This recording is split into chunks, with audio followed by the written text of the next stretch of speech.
ពេញទ្រូភាពស្មោះត្រង់ខត់ចិត្តអូននៅមិនបានឡើយ100យ៉ាងនាងអូនផ្លែកដល់ហើយរឹកពីតោះតាយគ្មានចំឡើយឲ្យបងស្ងប់ចិត្តពេលនេះបងនៅឆ្ងាយអូ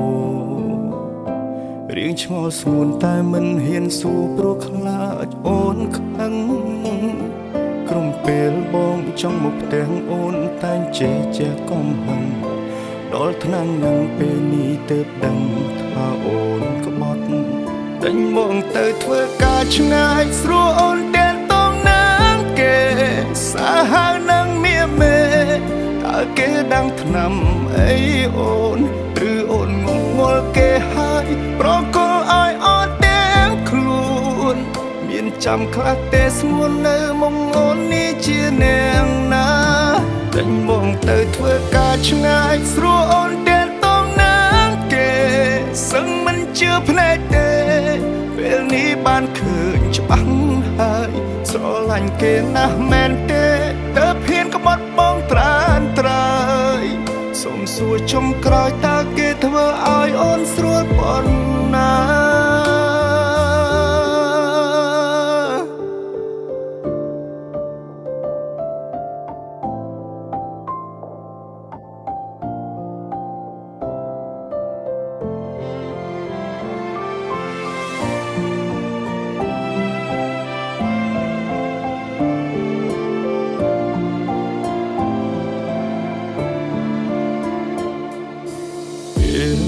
បងនៅឆ្ងាយអូ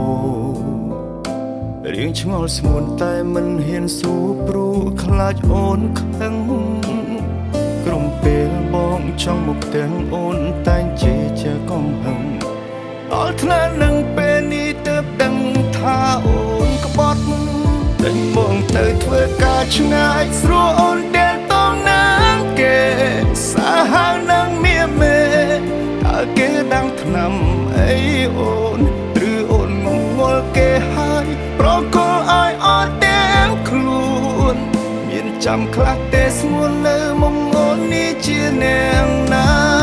តែមកទៅធ្វើការឆ្ងាយស្រួលអូនដែលតងនឹងគេសឹងមិនជឿភ្នែកទេពេលនេះបានឃើញច្បាស់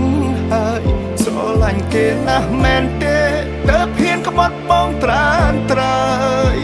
សូមសួរចុងក្រោយតើគេធ្វើឲ្យអូនស្រួលប៉ុណ្ណាតែញមកទៅធ្វើការឆ្ងាយស្រួលអូនតែតងនឹងគេសាហាវនឹងមៀមេតើគេដឹងថ្នាំអីអូនឬអូនងងល់គេហើយប្រកល់ឲ្យអូនទាំងខ្លួនមានចាំខ្លះទេស្ងួននៅមុំអូននេះជានាងណាតែមកទៅធ្វើការឆ្ងាយស្រួលអូនតែតងនឹងគេសឹងមិនជឿភ្នែកទេពេលនេះបានឃើញច្បាស់ហើយស្រឡាញ់គេណាស់មែនទេ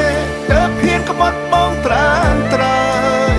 សូមសួរចុងក្រោយតើគេធ្វើឲ្យអូនស្រួលប៉ុណ្ណាសូមសួរចុងក្រោយតើគេធ្វើ